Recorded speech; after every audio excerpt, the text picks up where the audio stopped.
Welcome to the origin of the New 52 Justice League. We may be skipping over a few elements as the goal of this video is to give you an understanding of the plot so that you can move forward in the comics. Also, this is about the comic strip, not the movie. While they are very close to each other in the plot, they did decide to change a few things such as swapping out Aquaman for Shazam. With all of that out of the way, let me ask you, did you enjoy the new take on the Justice League? Did you enjoy the new movie? Let me know in the comments down below. This story begins under the concept that superheroes have only been around for the last 6 years. There is no Justice League, there aren't even super friends right now. The only superheroes who even know about each other appear to be the Green Lantern and Flash.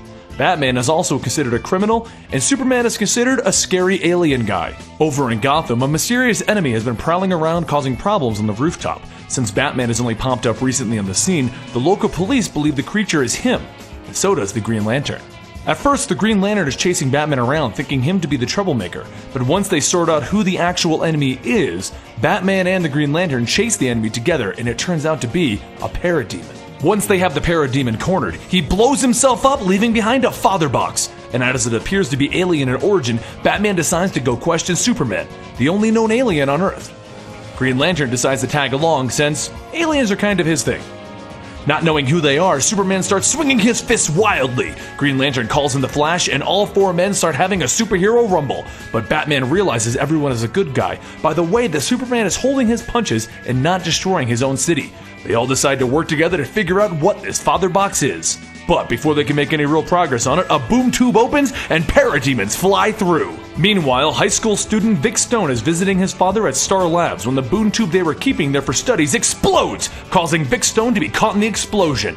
But while this would have killed any other man, his father comes forward and saves him using new technology, turning his son into Cyborg. Meanwhile, Wonder Woman leaves her escort at the White House to join them in their fight, and sensing that there are problems on the surface, Aquaman jumps out of the ocean and reveals that there have also been problems with attacking monsters under the ocean as well. After all the heroes come together and prove themselves in a very cool battle, we now have Superman, Batman, Wonder Woman, Green Lantern, Flash, Aquaman, and Cyborg all in one location.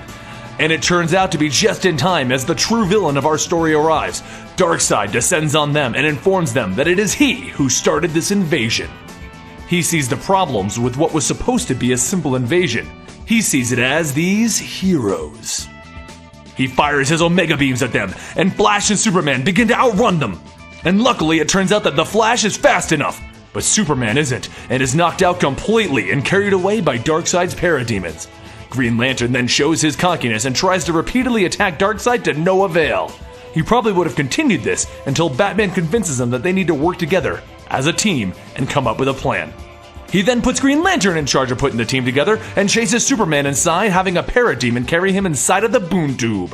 While Green Lantern assembles the team on Earth, Batman finds Superman being tortured and frees him. The two men then find their way through a boom tube back to Earth, and together the entire team manages to overwhelm Darkseid. While they couldn't outright defeat him, they do manage to throw him back through one of his own boom tubes, and Cyborg uses his newfound powers to close it all up. The team is then honored by the president as the heroes of the new age. And the team, while at first don't think that they can work together, quietly acknowledge that there may be threats too great for each of them to handle on their own. They will need to be a team. But what can their team name be? Well, our lovable Flash has the name handled. They shall be called the Super Seven! Or Justice League as the series continues to be called. Thank you for joining us today, and make sure you follow us on Twitter, Google+, and Facebook, and we'll see you next time at Comicstorian.